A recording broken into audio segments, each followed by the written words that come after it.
Hey everyone, and welcome to the channel. Today I'll be reviewing the S.H.Figuarts Gon from the series Hunter x Hunter. Now this is an interesting little figure because recently S.H.Figuarts has also done Yu Yu Hakusho figures, and Yu Yu Hakusho and Hunter x Hunter are from the same author, one being a finished series and one being on an indefinite sort of hiatus slash comes back, once every 2 years or so for like 10 chapters. It feels like the series that will never end, but it is a very, very cool series, very, very well structured series, at least from the 2011 anime reboot, and it has a very celebrated fan base and some really, really cool characters, and it has been a long time since we've got an opposable figure. The last time was the Figmas, I believe, and that was like around the time that the reboot was airing, so it has been a hot minute.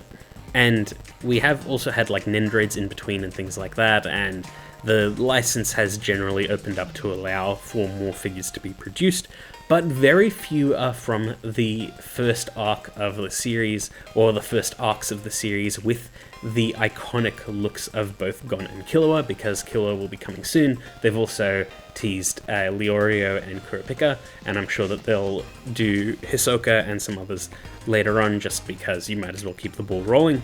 But it's very rare that you'll get an early stage outfit design of like Gon or Killua, especially Gon. And while I do like his Chimera Ant's outfit and like look, I do think that the green jacket just really, really makes the character and looks very shonen protagonisty. So it is nice that we've got that. But without further ado, let's open up the figure and see what he's got. So taken out of the box, we've got a decent spread of accessories. So we've got the figure itself, we've got 4 additional faces, we've got a bunch of different hands, some paired, some not, as well as some Nen energy effects, so for the Junkin and sort of like the beamish sword Nen energy effect.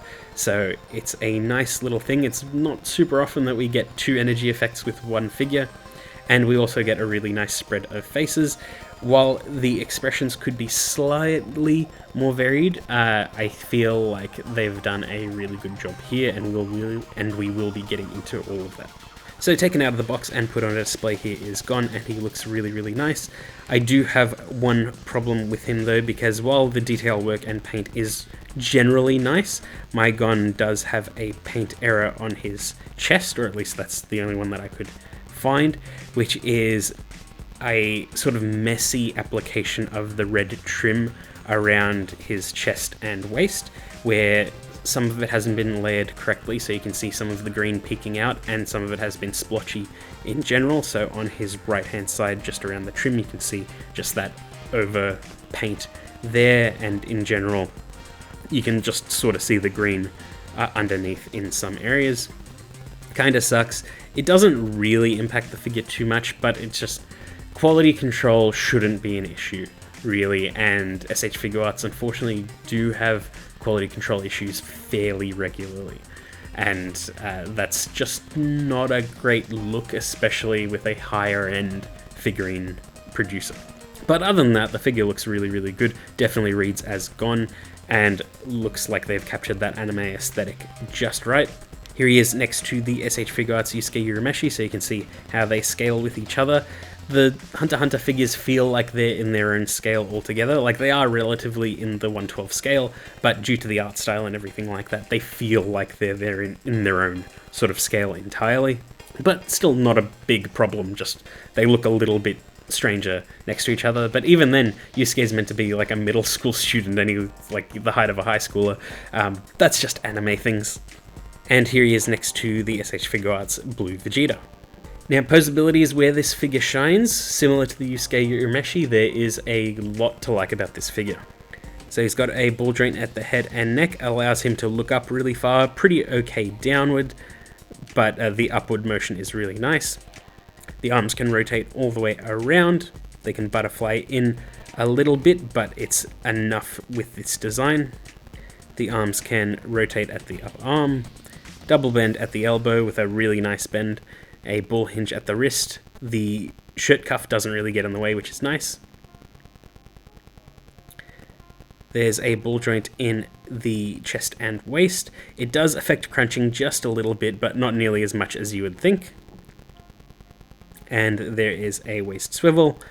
He can do the splits pretty much perfectly, can kick forward and back really far, which is nice, and you can bend the leg up a little bit more if you want. There's a thigh swivel, double bend at the knee, as well as a pivot, hinge, and bend at the ankle and toes. All feels really nice and solid. This figure can hold its weight no problem, and I really enjoyed posing him around. He is just a joy to figure out all of the little secrets that he has, just because it's just really solid all throughout. Usually there's like loose joints or something's too tight, and no, nothing of that here. He just feels fantastic, and the actual range of motion with each part is fantastic. In terms of faces, we get a good spread as well. So we've got a smiling face out of the box, we've got a big toothy grin with him looking slightly to the side, we've got a sticking tongue out face, we've got a teeth gritted angry face with him looking to the left, and we've got a sort of more neutral face with him looking to the right as well. And the sort of problem with these faces is that the eyes are looking in certain directions, because if you wanted to create that sort of iconic moment in the Chimera Ant's arc of Gon sitting down, his eyes don't really line up just right for that. You can sort of fake it.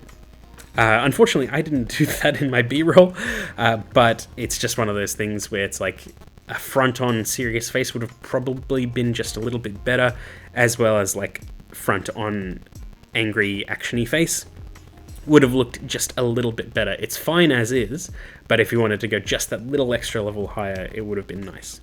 But with those accessories and the posability, you can get Gon into some fantastic poses. He can capture all of the promo images without issue at all, absolutely nails it every single time. The effect parts are really nice and easy to put in as well.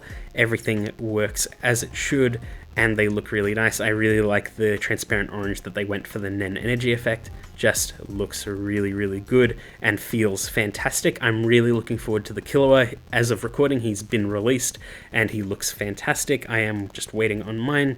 I do think that the transparent orange also works really nice for that sort of like beam sword effect, because you can see the hand through it, and that feels more true to the series. And it just, he's really a fantastic feeling and looking figure. Really looking forward to the rest of the line and what they do with figures later on, like Kurapika, where we have like soft goods in the waist, and it's just really exciting. And I had a lot of fun with Gon, as you can see. Just a really fantastic figure all around. But yeah, that's pretty much it. I hope you enjoyed that video, and I will see you all next time. Oh hi, I didn't see you there. As you can see, I'm hard at work making new videos for the channel. Now, while I'm happy with where the channel is right now, I could use your help. By liking, commenting, and subscribing to the channel, it helps out the YouTube algorithm and recommends my channel to more people.